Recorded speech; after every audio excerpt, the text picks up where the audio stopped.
할렐루야, 반갑습니다. 오늘 우리는 너무나 익숙한 말씀, 기도의 말씀, 그러나 너무 깊어서 다 다루기 어려운 주기도문을 함께 묵상하려고 합니다. 예수님께서 제자들에게 기도를 가르치실 때에 하신 말씀입니다. 그것은 단순한 기도문이 아니라 하늘과 땅의 그 삶을 지향하는 것이었습니다. 하늘과 땅을 잇는 삶의 지향이었습니다. 주기도문은 단순한 기도문이 아닙니다. 기도의 틀입니다. 예수님께서 제자들에게 너희는 이렇게 기도하라 하셨을 때 이는 암송용 주문이 아니라 기도의 원리를 제시하신 것입니다. 오늘은 주기도문을 절별로 나누어 살펴보면서 예수님께서 가르쳐 주신 방향과 내용과 그 기도의 가치, 이런 것들을 우리 삶에 어떻게 적용되는지 보겠습니다. 먼저 9절, 그러므로 너희는 이렇게 기도하라. 하늘에 계신 우리 아버지여, 이렇게 이름을 불렀습니다. 하늘, 여기서 하늘은 하나님의 초월성을 나타냅니다. 아버지는 친밀함을 나타내요. 아랍어로 아바의 뜻이 우리의 아빠하고 아주 100% 똑같습니다. 근데 우리는 아빠 거기에 어떤 친밀한 그런 건 없는데 그 아람어는 친밀함과 존경, 그 의미까지 내포되어 있습니다. 즉 하나님은 거룩하시면서 동시에 우리를 자녀 삼으신 분입니다. 신학적인 의미로는 하나님을 아버지로 부를 수 있는 권세는 오직 예수 그리스도를 통해서 주어진 은혜입니다. 요한복음 1장 12절 잠깐 보도록 하겠습니다. 요한복음 1장 12절, 영접하는 자 곧 그 이름을 믿는 자들에게는 하나님의 자녀가 되는 권세를 주셨으니, 그래서 이 말씀에 의해서 우리는 하나님을 아버지라고 부를 수 있는 자격이 주어진 것입니다. 은혜이죠. 기도는 두려움이 아니라 친밀한 관계 속에서 시작됩니다. 오늘 우리의 기도는 멀리 계시는 분이 아니라 가까이 계신 아버지를 향한 것입니다. 근데 유대인들은 하나님의 이름을 감히 부르지 않았습니다. 야훼, 아도나이, 엘로힘, 이걸 베껴 쓰는 사람들, 사관들이 있었죠. 그 글자가 나오면 붓을 빨고 와서 감히 그 이름은 쓰지 못하고 그 엘로힘 그렇게 돌려서 이렇게 경외하는 마음이 컸기 때문에 감히 부를 수가 없었다고 합니다. 그러나 예수님은 아빠라고 불렀습니다. 하나님을 아버지라고 부른다는 것은 두려움이 아니라 친밀함의 시작입니다. 그러나 이 아버지는 나만의 아버지가 아니라 우리의 아버지, 이 복수 형태로 나왔습니다. 기도의 시작부터 우리는 개인이 아니라 공동체 안에서 공동체로 들어가게 됩니다. 오늘날의 기도가 너무 개인적인 욕망에만 치우쳐 있지는 않은가요? 하늘에 계신이라는 표현은 이 아버지가 단순히 세속적인 아버지가 아니라 우리 인간의 모든 한계를 뛰어넘는 분이라는 것을 나타내는 것입니다. 예화를 하나 보겠습니다. 어느 아이가 아버지를 잃고 나서도 나는 여전히 아버지가 있어요, 하나님은 저희 아버지예요 라고 말했을 때 그 아이의 신앙은 비록 육신의 아버지는 돌아가셨지만은 슬픔 속에서도 삶을 거뜬히 버텨낼 수 있는 힘이 생겼습니다. 두 번째, 이름이 거룩히 여김을 받으시오며, 9절이죠. 하나님의 이름은 하나님의 인격과 영광을 뜻합니다. 거룩히 여김을 받다는 구별되다, 높임받다라는 의미입니다. 신학적 의미로는 첫 번째 기도의 요청이 나의 필요가 아니라 하나님의 이름을 영화롭게 하는 것입니다. 적용하자면 내 삶의 언행을 통해서 하나님의 이름이 거룩히 여김을 받고 있는가, 가정과 일터에서 내 태도를 통해서 하나님이 드러나고 있는가, 성경에서 이름은 그 존재 자체를 의미합니다. 누구야 불렀을 때 그 내용을 의미하는 거예요. 우리는 하나님의 이름을 부를 때 그분의 성품을 드러내야 됩니다. 우리가 시 중에 꽃이라는 시가 있는데, 내가 그의 이름을 불렀을 때 그는 나에게서 하나의 꽃이 되었다. 내가 그의 이름을 불렀을 때 그는 나에게서 꽃이 되었다.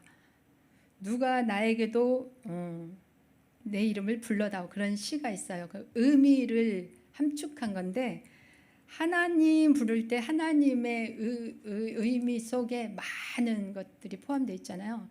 그러니까 저도 신지은이라는 이름 속에 많은 것들이 포함되어 있는 거예요. 한 신지은이라는 그릇 안에 여러 가지가 함축되어 있는 거예요. 그러니까 이름은 그렇게 이 존재 자체를 의미하기도 하는 겁니다.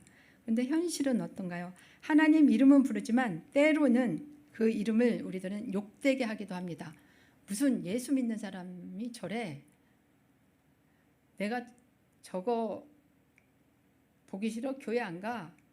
뭐 이런 식으로 그런 소리를 가끔씩 교회를 요즘 막 너무 비판을 합니다. 개독교 뭐 이런 소리도 듣고. 그러니까 언제부터 이렇게 이 하나님의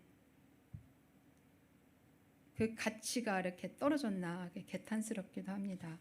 하나님의 이름이 거룩히 여김을 받는다는 것은 우리가 그분의 삶으로 증언한다는 뜻입니다.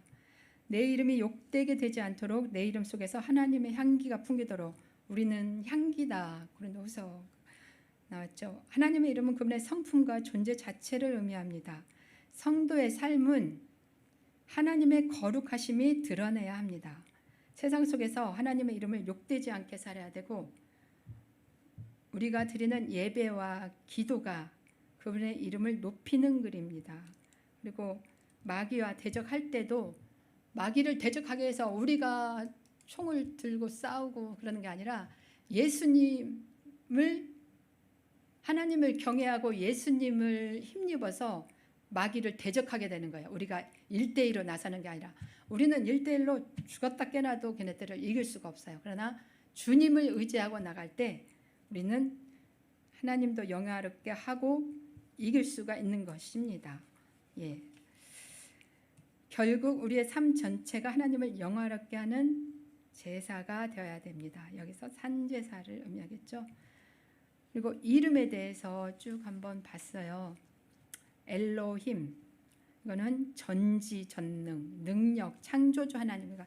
우리가 그냥 하나님 이렇게 부르는 것보다는 엘로힘 하나님 하면은 전지전능하시고 능력의 하나님이시고 창조주 하나님이시라는 것이 실려 있어요. 그 이름 안에 속성이 들어있다고 그랬죠.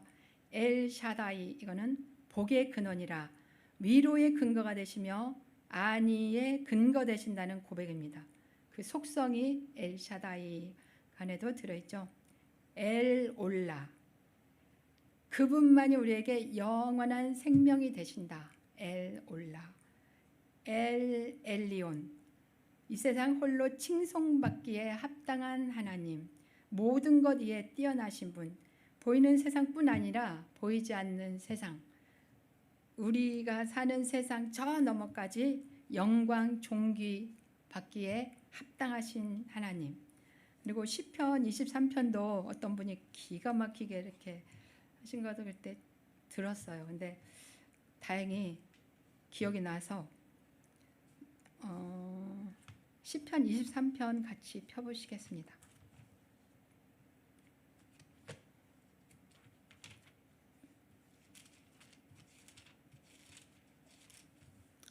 제가 1절부터 6절까지 천천히 한번 읽으면서 하나님의 이름과 이 속성과 같이 줄을 그어보겠습니다. 여호와는 나의 목자시니 내게 부족함이 없으리로다. 인도자 되시는 여호와, 여호와 라하입니다. 여호와 라하. 비슷한 게 여호와는 나의 목자시다. 여기와 로이 이게 있죠. 그리고 그가 나를 푸른 풀밭에 놓으시며 쉴만한 물가로 인도하시는도다. 여호와 이레. 창세기 22장 아브라함과 이삭을 통해서 아주 준비하신 하나님 잘 나타냈죠. 그리고 푸른 초장 쉴만한 물가, 이거는 여호와 샬롬. 그리고 3절, 내 영혼을 소생시키시고 소생시키다. 양들이 굉장한 극단적으로, 그러니까 극심한 그 근시기 때문에 앞에 것도 잘 못 보고 또 겁도 많고, 그 사막을 이렇게 지나고 초장 지날 때 무슨 날벌레 그런 애들한테도 많이 뜯기고 여기저기 막 부딪히기도 해서 상처 투성이래요. 그러니까 걔네들을 소생시킨다. 여호와 라파, 치료하다. 그리고 의의 길로 인도하시는도다. 의의 길, 치투케누. 함께 하심이라. 여호와 삼마. 그리고 주께서 내 원수의 목전에서 내게 상을 차려주시고, 상이 여기서 글로리가 아니라 이 식탁을 차려주시는 거예요. 유대인들의 가장 그 귀중하고 소중한 그런 손님을 맞았을 때 같은 상에서 이 식탁을 나누는 거예요. 상을 차려주신다. 그리고 마지막에 내 평생의 선하심과 인자하심이 반드시 나를 따르리니 내가 여호와의 집에 영원히 살리로다.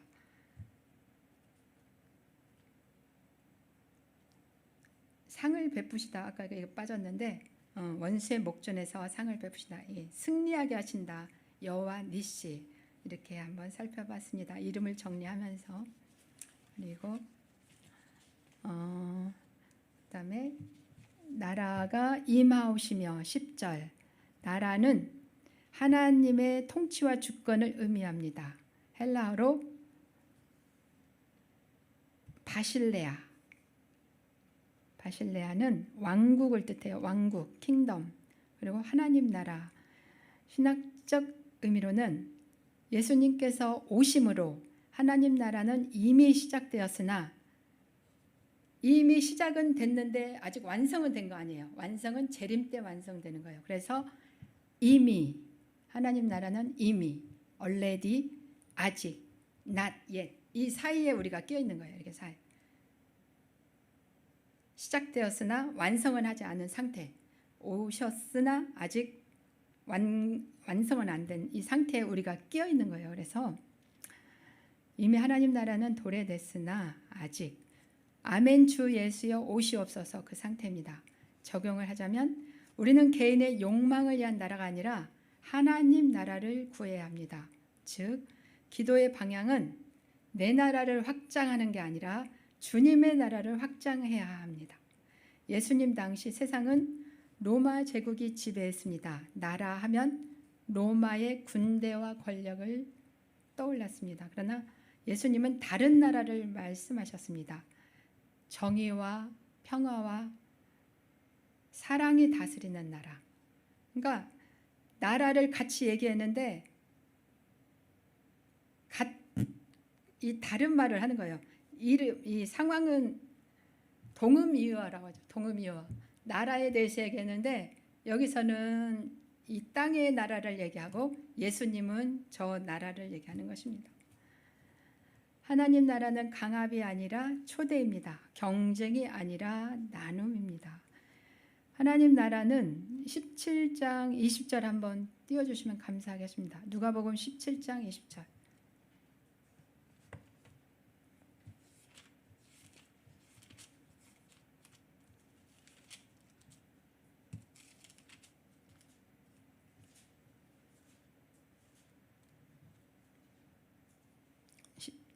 누가복음 17장 20절 21절 같이 한번 교독하겠습니다. 바리새인들이 하나님 나라가 어느 때에 임하니까 묻거늘 예수께서 대답하여 이르시되 하나님의 나라는 볼 수 있게 임하는 것이 아니요 또 여기 있다 저기 있다고도 못하리니 하나님 나라는 너희 안에 있느니라. 유대인들의 그 문화, 토론 문화는 길거리 같은 데서 아니면 큰 나무 아래, 푸른 그늘 아래서 이렇게 둥그렇게 서가지고 토론자를 딱 중앙에 세워놓고 이렇게 주고받고 이렇게 한대요. 근데 어디 있냐? 니네 나라가 어디 있냐? 그랬을 때 너희 가운데 있다. 너희 가운데. 너희가 둘러싸인 가운데 among you 이렇게 너희들 가운데 있다. 그게 누구예요? 예수님이잖아요. 너희 가운데 있다. 근데 그거를 이해하지는 못했습니다. 그 사람들은 그때. 오늘 우리는 어떤 나라를 꿈꾸며 살고 있습니까? 하나님 나라가 진정으로 임하는 것을 바라고 있습니까? 아니면 한 5년 뒤에 30년 후에 조금 있다 오셨으면 좋겠습니까? 어떻습니까? 아니면 이 땅에 사는 내 작은 왕국이 확장되는 것을 바라십니까? 톨스토이 이야기처럼 사람은 결국 2평 땅만 필요합니다. 2평 땅은 언제 필요할까요? 자기 죽을 때 요자리 말하는 거예요. 그러나 우리는 끊임없이 더 큰 땅을, 더 큰 힘을 원하죠. 주기도문은 우리의 욕망을 거두어 하나님 나라로 눈을 돌리게 합니다. 나라가 임하오시며 6장 10절 하나님의 나라는 먹는 것과 마시는 것이 아니요 오직 성령 안에서 의와 평강과 희락이라. 로마서 14장 17절 말씀인데 그 나라는 단순한 왕국이 아니라 하나님의 통치와 주권을 뜻합니다. 독도는 어느 나라 땅입니까? 독도는 일본이 아무리 지네 땅이라고 해도 우리나라 땅입니다. 왜냐하면 우리 대한민국 주권이 통치되어 있기 때문입니다. 하나님의 나라는 먹는 것과 마시는 것이 아니오 오직 성령 안에 있는 의와 평강과 희락이라. 하나님 나라의 임재를 구하는 기도입니다. 이 나라는 세상 나라와 달리 정의와 평화와 기쁨의 나라입니다. 우리가 이미 임한 하나님 나라에 살면서도 완성될 나라를 소망합니다. 나라가 임한다는 것은 내가 왕이었어요. 이제까지는 내 맘대로 하고 내 기분 내키는 대로 하고. 우리 전에 그 하나교회 앞에 미용실 이름이 있었어요. 네 멋대로 했어요. 제목이 네 멋대로, 간판 이름이. 그렇게 하면 안 되고 내 맘대로 하는 게 아니라 내 왕자에 예수님을 앉게 하시는 거예요. 나는 내려오고. 목사님은 항상 시소 그 비유를 하시는데 예수님이 올라가면 나는 내려가 있는 거예요. 당연히. 근데 내가 왕 노릇을 하면 예수님이 저 밑에 아주 보이지도 않게 그러고 있어요. 그러니까 이게 바뀌어야 되는 거예요. 그래야 하나님 나라가 오는 거예요. 막 백날 천날 이렇게 해봤자 이게 주권이 바뀌지 않으면 공허한 메아리고 울리는 꽹과리에 지나지 않습니다. 이 왕자를 바꿔야 돼요. 자라는 왕자와 예수님을 왕으로 하는 이 자리가 정권이 교체가 돼야 이 하늘의 나라가 이 진정으로 임하는 것입니다. 이 기도는 단순한 정치적 구호가 아니라 영적 통치의 고백입니다. 어느 성도가 사업 실패 속에서도 하나님 나라가 임하게 하옵소서 그렇게 기도했을 때 그 삶이 더 나락으로 떨어지지 않고 새로운 소망과 평강에 임했다고 합니다. 성도는 매일의 삶 속에서 하나님이 다스림을 구하는 기도를 드려야 합니다. 네 번째, 뜻이 하늘에서 이루어진 것 같이 땅에서도 이루어지다. 뜻이 하늘에서 이루어진 것 같이 땅에서도 이루어지다. 그러면 땅에서는 이루어졌다는 말인가요? 아직 안 이루어졌다는 말인가요? 아직이죠. 아직. 뜻이 하늘에서 이루어진 것 같이. 즉 이 땅은 그렇게 못하고 있는 상태를 말합니다. 하나님의 뜻은 구속사적 계획과 일상적인 순종 모두를 포함합니다. 구속사적 계획과 일상적으로 하는 순종까지 다 포함하는 것입니다. 하나님의 뜻. 신학적 의미로는 예수님은 겟세마네 동산에서 이 기도를 직접 드렸습니다. 뭐라고 드렸냐면 마태복음 찾아보겠습니다. 마태복음 26장 띄워주실 수 있으면 좀 띄워주시면 감사하겠습니다. 마태복음 26장 39절 말씀.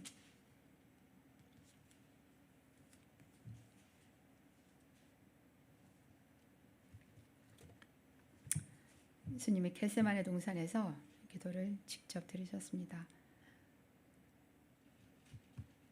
다 찾으셨죠? 같이 읽어보겠습니다. 조금 나아가사 얼굴을 땅에 대시고 엎드려 기도하여 이르시되 내 아버지여 만일 할만하시거든 이 잔을 내게서 지나가게 하옵소서. 그러나 나의 원대로 마시옵고 아버지의 원대로 하옵소서 하시고, 기도는 내 뜻을 될 때까지 관철시키는 그런 수단이 아니라 하나님의 뜻에 나를 맞추는 과정입니다. 기도할 때마다 내 뜻이 아닌 주의 뜻을 고백하는 훈련을 합시다. 그렇다면 이 아버지의 뜻은 무엇이었을까요? 아버지의 뜻. 아버지의 뜻. 우리가 항상 뜻을 알게 해주시옵소서 이렇게 기도를 하는데, 아버지가 진정 바라셨던 뜻, 우리 끝날 때까지 한번 생각해 보십시다. 그리고 뜻이 하늘에서 이루어진 것 같이 땅에서도 이루어지다. 이거는 순종의 기도입니다. 순종의 기도. 하늘과 땅이 갈라진 것처럼 보이는 시대입니다. 그러나 이 기도는 분열된 세계가 하나님의 뜻 안에서 다시 이어지기를 바라는 것입니다. 예수님은 겟세마네에서 똑같이 기도하셨습니다. 먼저는 내 잔이 지나가게 하옵소서 그렇게 기도를 했어요. 이 예수님도. 근데 결국에는 내 원대로 마옵시고 아버지의 원대로 하옵소서 그렇게 기도를 했습니다. 우리의 기도는 하나님의 뜻을 내 뜻에 맞추려는 것이 아니라 내 뜻을 하나님의 뜻에 맞추는 훈련이어야 합니다. 이 세상은 무질서와 결핍과 병들고 살인을 하고 남의 걸 착취를 하고 그런 혹독한 결핍 속에서 살고 있는데, 우리 하나님의 뜻이 하늘에서 이룬 것 같이 땅에서도 이루어지기를 우리는 기도해야 되겠습니다.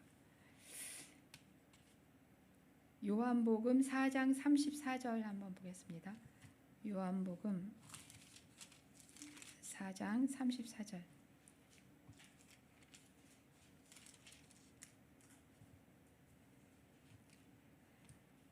예수께서 이르시되, 같이 읽어요. 예수께서 이르시되 나의 양식은 나를 보내신 이의 뜻을 행하며 그의 일을 온전히 이루는 이것이니라. 또 나왔죠. 여기서 양식은 뭘까요? 양식은, 나의 양식은 나에게 힘이 되는 것입니다. 나에게 힘이 되는 것. 기도의 본질은 내 뜻을 관철시키는 것이 아니라 하나님 뜻을 순종하는 것이고, 예수님의 양식은 뭐냐면 아버지의 뜻을 행하는 것. 그게 뭐냐? 요한복음 4장 35절 말씀, 이게 답이 나왔어요. 아까 제가 질문한 답. 4장 35절. 너희는 넉 달이 지나야 추수할 때가 이르겠다 하지 아니하느냐? 그러나 나는 너희에게 이르노니 너희 눈을 들어 밭을 보라. 희어져 추수하게 되었도다. 희어졌다는 것은 남만 되면은 다 이렇게 떨어질 정도로 익을 대로 익은 그 추수할 상태가 됐다는 거예요. 이거는 바로 생명을 구원하는 거예요. 생명을 구원하는 것이 하나님의 뜻입니다. 하나님의 뜻. 그리고 6장 39절 40절 보겠습니다.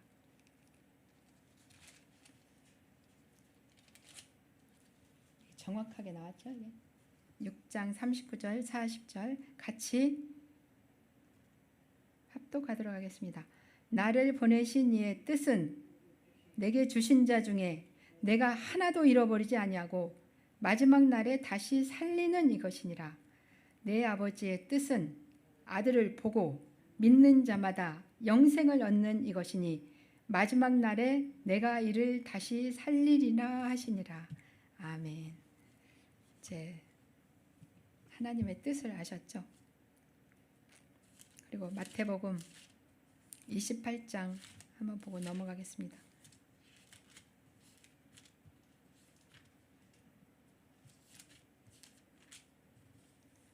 마태복음 28장 20절 찾으셨으면 같이 합독하도록 하겠습니다. 내가 너희에게 분부한 모든 것을 가르쳐 지키게 하라. 볼지어다 내가 세상 끝날까지 너희와 항상 함께 있으리라. 그 위에 하늘과 땅의 모든 권세를 내게 주셨으니 그러므로 너희는 가서 모든 민족을 제자로 삼아 아버지와 아들과 성령의 이름으로 세례를 베풀고 내가 너희에게 분부한 모든 것을 가르쳐 지키게 하라. 볼지어다 내가 세상 끝날까지 너희와 항상 함께 있으리라. 아멘. 하나님의 뜻이라는 것은 하나님의 완전한 계획과 섭리를 의미합니다. 우리는 종종 하나님의 뜻을 몰라서 두려워하지만 그 뜻은 완전합니다. 로마서 12장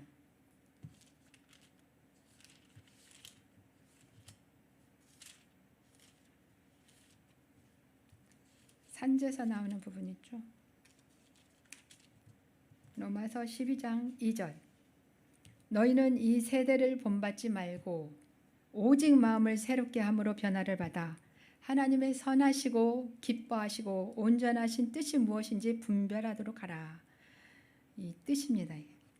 예수님조차 겟세마네에서 자신의 뜻보다 아버지의 뜻을 따르셨습니다. 그러니까 우리들도 자신의 뜻을 내려놓고 아버지의 뜻을 선택해야 맞습니다.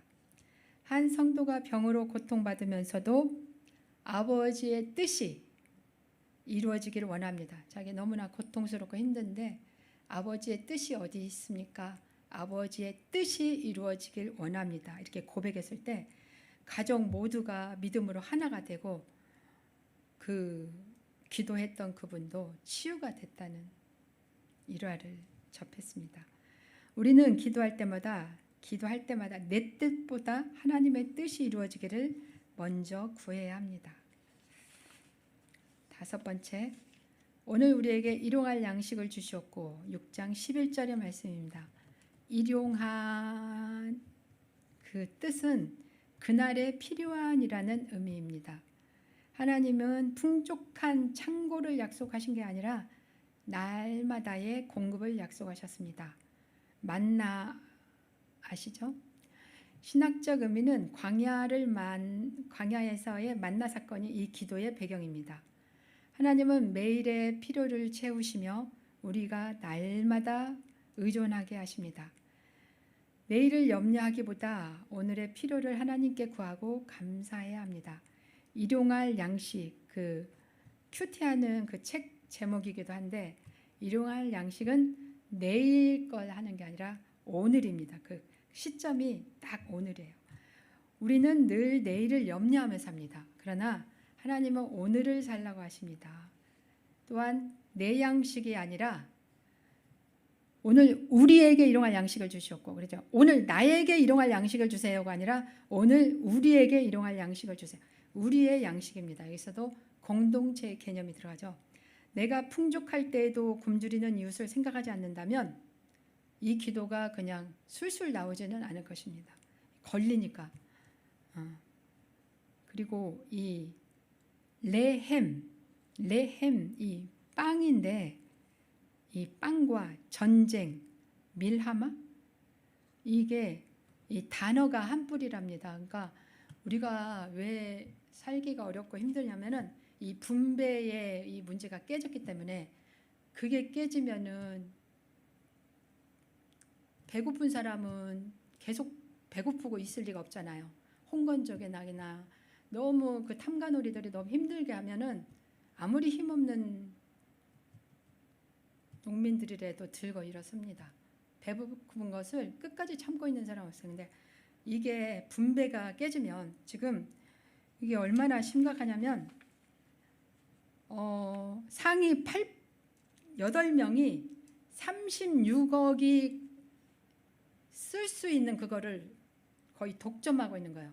이 분배가 철저히 깨졌기 때문에 이거는 엄청난 사회적 문제이고 이게 결국은 정치적으로 사회적으로 문제가 돼서 결국은 나라가 날아가는도 전쟁이 일어나는 거예요. 우크라이나 전쟁도 어느 땅을 차지하기 위해서 하나는 그냥 먹으려고 하고 러시아는 그거는 지키려고 하잖아요. 이게 떡의 문제가 빵의 문제입니다. 전쟁하고 빵의 그 어원이 같다는 거예요. 저는 깜짝 놀랐어요. 이게 뭐는 빵을 위해서 사는 거예요, 사실. 우리가 직장 다니는 것도 열심히 일하는 것도 우리는 늘 염려하며 사는데 하나님은 오늘을 살라고 하세요. 또한 내 양식이 아니라 우리의 양식이고 내가 풍족할 때에도 굶주리는 이웃을 생각하지 않는다면 그는 진정하게 기도드리는 사람이라고 할 수가 없습니다. 인도의 한 신학교에서 학생들이 식사 기도를 할 때에 하나님 오늘도 먹을 것이 없는 아이들을 기억합니다. 그들과 나누게 하옵소서 이렇게 기도하는 장면을 봤어요. 용서는 인간에게 가장 어려운 과제입니다. 그러나 우리가 먼저 용서받는 존재라는 사실을 기억할 때 우리는 다른 이들을 용서할 힘을 얻습니다. 용서는 단순히 상대를 위한 행위가 아니라 나를 자유케 하는 것입니다. 내가 때리고는 맞은 사람은 쉽게 말하면 발을 뻗고 자더라도 때린 사람은 그렇지 못한다고 하잖아요. 용서는 아무리 용서하기 어려운 대상이라 할지라도 내가 딱 용서를 하면 자기 자신이 자유케 하는 길이라고 합니다. 오늘 우리에게 일용할 양식을 주시옵고 6장 11절 성경 구절은 고린도전서 10장 31절 너희는 먹든지 마시든지 무엇을 하든지 다 여호와의 영광을 위하여 하라. 식사 기도 때도 가끔씩 기도문에도 이렇게 나오는데 하나님은 우리의 일용할 필요를 채우시는 분입니다. 일용할 양식은 우리의 내일이 아니라 오늘이 필요합니다. 오늘. 그리고 우리는 생명의 근원이신 하나님 생명의 근원 자체가 생명이 하나님께 있음을 기억해야 됩니다. 물질이 없다고 괴로워하지 마세요. 물질은 하나님을 섬기는 수단이지 물질 자체가 목적이 될 수는 없습니다. 참된 양식, 아까 양식은 나에게 힘이 되는 것이라고 그랬죠. 참된 양식은 예수 그리스도 자신임을 우리는 잊지 말아야 합니다. 광야에서 만나를 주신 하나님은 매일 필요한 만큼만 공급하셨습니다. 욕심내어서 거두어들인 것은 다 썩어버렸습니다.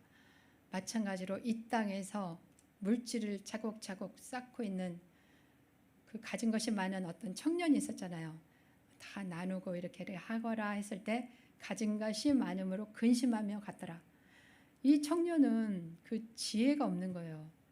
이게 만나처럼 썩어져 버릴 것인데 저 하늘에 쌓았다면은 상급으로 쌓이고 영생도 없고 그랬을 텐데 그 청년이 돈 많은 청년이 구원을 받았다는 그 구절은 아무리 찾아도 없습니다.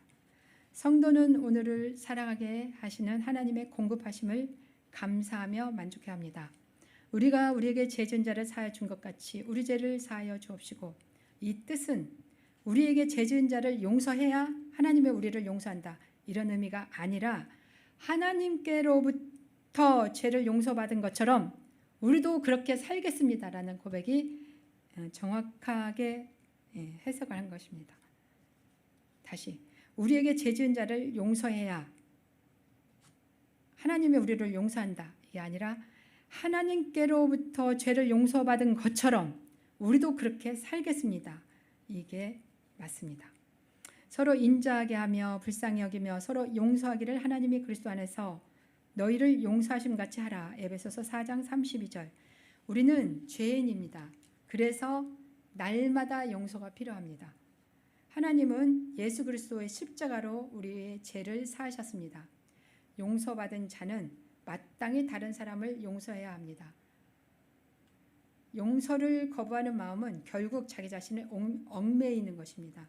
하나님의 용서가 우리 삶의 관계 회복으로 흘러가야 합니다. 근데 억지로 용서하려고 하지 마시고 하나님의 은혜가 쏟아지면 자연히 그 얽매였던 자신을 어렵게 했던 그게 서서히 풀어지는 거예요. 그러니까 하늘로부터 은혜를 받으면 자동으로 내가 용서해야지 하고 말까 그거는 아무 소용이 없고 하늘로부터 은혜를 받으면 이게 자연적으로 이렇게 새카맣던 먹물이 자꾸 희석되고 이렇게 해서 깨끗해지듯이 이거는 시간이 좀 필요합니다. 하나님의 용서가 우리 삶의 관계 회복으로 흘러가야 합니다. 어느 교회 장로님이 오랫동안 원수처럼 지내던 이웃과 화해했을 때 평생의 채증이 내려간 것 같다. 평생의 그 무거웠던 얽매였던 그 짐을 내려놓은 것 같다라고 고백했습니다. 우리도 용서받은 성도는 서로를 용서함으로 하나님의 은혜를 흘려보내야 합니다. 6번째, 우리가 우리에게 죄진 자를 사하여 준 것 같이 우리 죄를 사하여 주옵시고. 6장 12절, 죄는 빚을 의미합니다. 빚졌다 할 때 빚. 우리의 죄는 하나님께 진 빚이며 그리스도의 보혈로 탕감이 되었습니다. 신학적인 의미는 하나님의 용서는 우리의 용서와 연결되어 있습니다. 우리는 용서받은 자로서 용서받은 삶을 살아야 합니다. 용서하는 삶을. 아직도 마음속에 묶여둔 미움이 있는가? 어떤 사람만 보면 미웃고 막 그런 감정이 있는가? 하나님께 받은 용서를 생각하면 이웃도 용서해야 합니다. 자기가 받은 용서를 기억하면 죽을 수밖에 없던 이 죄인 중에 괴수, 이걸 용서를 받았으면 자신도 이웃을 용서해야 하는 것입니다.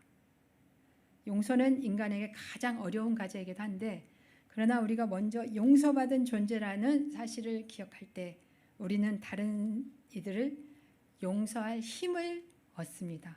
내가 혼자 하려고 하면 어렵습니다. 주님께 힘을 얻고, 용서는 단순히 상대를 위한 행위가 아니라 나를 자유케 하는 길입니다. 우리 구원은 공짜가 아니에요. 예수님이 십자가에서 값을 지불하신 거예요. 속량했다고 그러죠. 우리 죄값을 얻게 하려고 예수님을 속죄물로 드린 것이에요. 죄는 구원받은 이후에 인간의 연약함 때문에 벌어지는 수많은 상황들이에요. 인간관계 때문에 이게 병든 것이 죄입니다. 정확한 의미로는 하나님께로부터 죄를 용서받은 것처럼 우리도 그렇게 살겠습니다. 이렇게 고백하는 것이 맞습니다. 7번째, 우리를 시험에 들지 말게 하옵시며 다만 악에서 구하옵소서. 시험, 고린도전서 10장 13절 한번 찾아보겠습니다.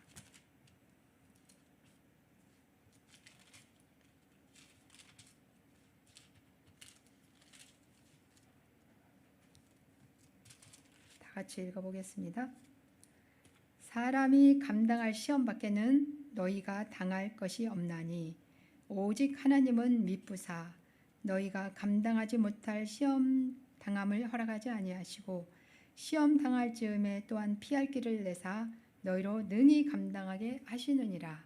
이 시험의 종류가 있는데 시험 테스트 개념과 유혹, 요셉이 받았던 것은 유혹이죠. 템테이션. 사단은 넘어뜨리려 시험하지만 하나님은 우리의 믿음을 연단하십니다. 마태복음 26장 41절, 육신이 약하도다 마음은 원이로 돼 육신이 약하도다, 그 구절이 나오는데, 이 육신이 약하다, 육신은 여기서 육신은 이 육신 바디가 아니라 하나님과 반대되는 모든 세계와 가치관을 통틀어서 육신이라고 하는 거예요. 육신. 영의 생각은 뭐요, 육의 생각은 뭐다 할 때 그거예요. 하나님과 반대되는 가치관, 모든 세계. 이스라엘 백성들이 홍해를 건너 처음으로 맞닥뜨렸던 아말렉 같은, 그건 육신. 성도의 삶은 영적 전쟁입니다. 우리는 스스로 감당할 힘이 없기에 하나님께 보호를 구해야 합니다. 기도는 영적 방패입니다.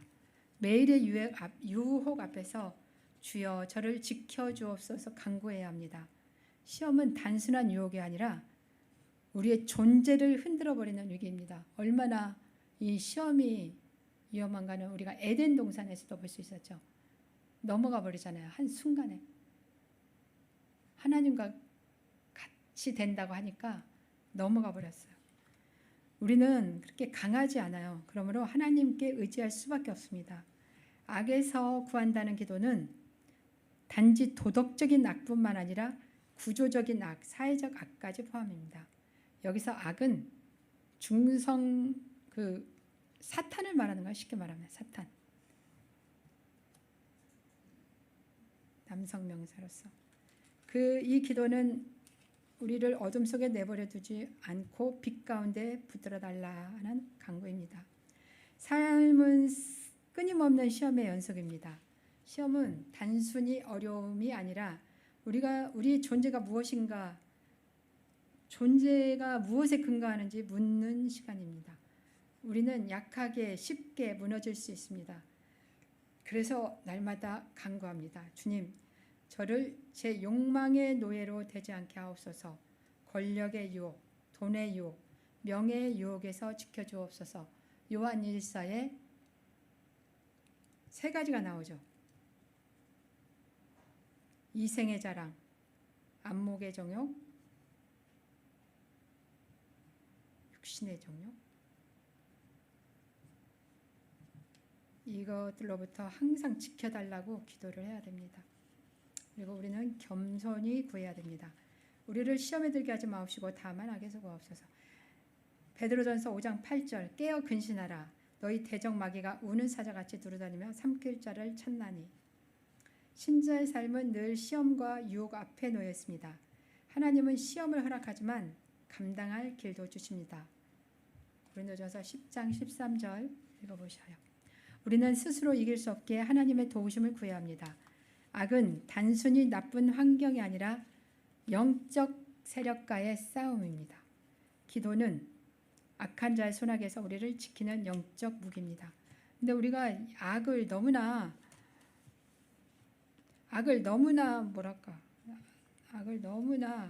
묵상한다고 그럴까요?